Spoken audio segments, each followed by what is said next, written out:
Hello friends, welcome to Faris home food.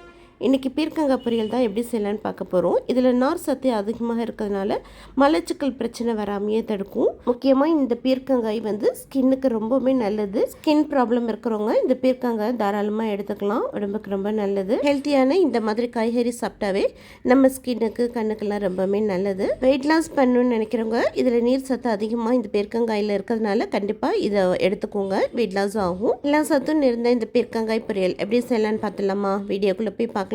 வீடியோக்குள்ளே போய் பார்க்கறதுக்கு முன்னாடி நம்மளுடைய சேனல் ஃபேரிஸ் ஹோம் ஃபுட் சேனலை சப்ஸ்கிரைப் பண்ணாதவங்க சப்ஸ்கிரைப் பண்ணிக்கோங்க. தேங்க்யூ. பீர்க்கங்காய் பொரியல் பண்ணுறதுக்கு நான் இன்றைக்கிங்க 1/2 கிலோ பீர்க்கங்காவை நல்லா வாஷ் பண்ணி எடுத்து வச்சுருக்கிறேன். இப்போ இதில் மேலே இருக்கிற தோலெல்லாம் ரிமூவ் பண்ணிவிடுங்க. இந்த தோலை வேஸ்ட்டு பண்ணாதீங்க. இதில் சட்னி எப்படி செய்யலான்ட்டு நான் அடுத்த வீடியோவில் சொல்லித்தரேன். இது பத்திரமா வச்சுக்கோங்க. இப்போது பீஸாக சின்னதாக இந்த மாதிரி கட் பண்ணி மட்டும் எடுத்து வச்சுக்கோங்க. இது ஒரு பக்கம் இருக்கட்டும். அடுத்து பேன் வச்சுக்கோங்க. கொஞ்சமாக எண்ணெய் ஊற்றிக்கோங்க. எண்ணெய் சுடானதும் 1/2 டீஸ்பூன் உளுத்தம்பருப்பு, 1/4 டீஸ்பூன் கடுகு போட்டுக்கோங்க. கடுகு உளுத்தம்பருப்பு பொரிஞ்சதும் கொஞ்சமாக கருவேப்பிலை இலை போட்டுக்கலாம். 4 பச்சை மிளகாய் கட் பண்ணி போட்டுக்கோங்க. 4 காஞ்ச மிளகாவை கிள்ளி போட்டுக்கலாம். ஒரு பெரிய வெங்காயம் பொடியை நறுக்கி போட்டுக்கோங்க. வெங்காயம் கண்ணாடி பதம் இருந்தால் போதும், ரொம்பவும் பொன்னிறமாக ஆகணும்னு அவசியம் இல்லை. வெங்காயத்தை போட்டு நல்லா வதக்கிக்கலாம்.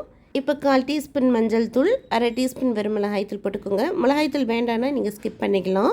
இப்போ கட் பண்ணி வச்சுருக்கிற பீர்க்கங்காயும் போட்டுட்டு நல்லா இந்த எண்ணெயிலேயே சுருள ஒரு 2 நிமிஷம் நல்லா வதக்கிக்கோங்க. இப்போ 1/2 டீஸ்பூன் அளவுக்கு உப்பு போட்டுக்கோங்க. காய் பார்க்குறதுக்கு அதிகமாக இருக்கும், வதங்கினதும் கொஞ்சமாக ஆகிடும். அதனால் உப்பை பார்த்து போட்டுக்கோங்க. அதே மாதிரி காயில் தண்ணியை கன்னத்து கொண்டு ஊற்றாதீங்க. ஏன்னா இது நீர் சத்து காய்ன்றதுனால காயில் நிறைய தண்ணி விடும் பீர்க்கங்காயில். இப்போ அப்படியே மூடி போட்டு விட்டுருங்க. அடுப்பை சிம்மில் வச்சு ஒரு 5 மினிட்ஸ் விட்டுருங்க. இடையில கிளறி கொடுத்துக்கோங்க. இப்போ 5 மினிட்ஸ்க்கு அப்புறம் ஓப்பன் பண்ணி பாருங்கள். கொஞ்சமாக தண்ணி ஊற்றாமல் எவ்வளோ தண்ணி இருக்குது பார்த்தீங்களா? நல்லா ஹை ஸ்பீடில் வச்சுட்டு இப்போ நல்லா மிக்ஸ் பண்ணி விட்டுக்கோங்க.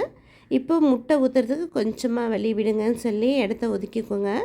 இப்போ இதில் நம்ம 2 முட்டையை உடச்சி ஊற்றிக்கலாம். எப்போவுமே நான் உங்ககிட்ட சொல்கிற ஒரே விஷயம், முட்டையை டைரெக்டாக ஊற்றாதீங்க. இந்த மாதிரி கரண்டியில் முட்டையை உடச்சி ஊற்றுங்க. அப்போ தான் கெட்டு போனாலும் நம்ம கரண்டியில் இருக்கிற முட்டையை தூர எரிஞ்சிடலாம், மொத்தமும் வீணாகாமல் இருக்கும். அடுத்து இந்த முட்டையில் ஒரு சிட்டிகை உப்பு போட்டுக்கலாம். 1/4 டீஸ்பூன் அளவுக்கு மிளகுத்தூள் போட்டுக்கோங்க. அப்படியே ஒரு 2-3 நிமிஷம் விட்டுருங்க. இப்போ 2 நிமிஷத்துக்கு அப்புறம் கிளறி கொடுத்துக்கோங்க. நல்லா ஹை ஸ்பீடில் வச்சு இப்போ நல்லா கிளறி கொடுத்துக்கோங்க. உங்களுக்கு வேணும்னா நீங்கள் எக்ஸ்ட்ரா ஒரு முட்டை போட்டுக்கலாம்.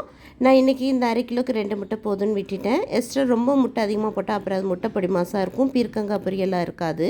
வெஜிடேரியனாக இருந்தால் முட்டையை ஸ்கிப் பண்ணிக்கோங்க. இப்போ மூடி போட்டு விட்டு ஒரு 2 நிமிஷம் விட்டுருங்க. 2 நிமிஷத்துக்கு அப்புறம் ஓப்பன் பண்ணி பாருங்கள் சூப்பராக பீர்க்கங்காயில் இருக்கிற தண்ணியெல்லாம் நல்லா வற்றி போய் நல்லா ட்ரை ஆகிருக்கு.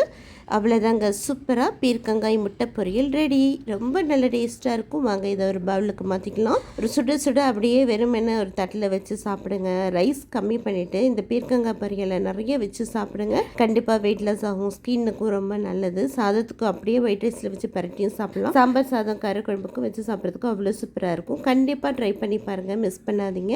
இந்த பீர்க்கங்காய் முட்டை பொரியல் கண்டிப்பாக உங்கள் வீட்டில் இருக்கிற குட்டீஸுங்களுக்கு ரொம்ப பிடிக்கும். இதே போல செஞ்சு பார்த்துட்டு எப்படி இருக்குன்னு கமெண்ட் பண்ணுங்கள்.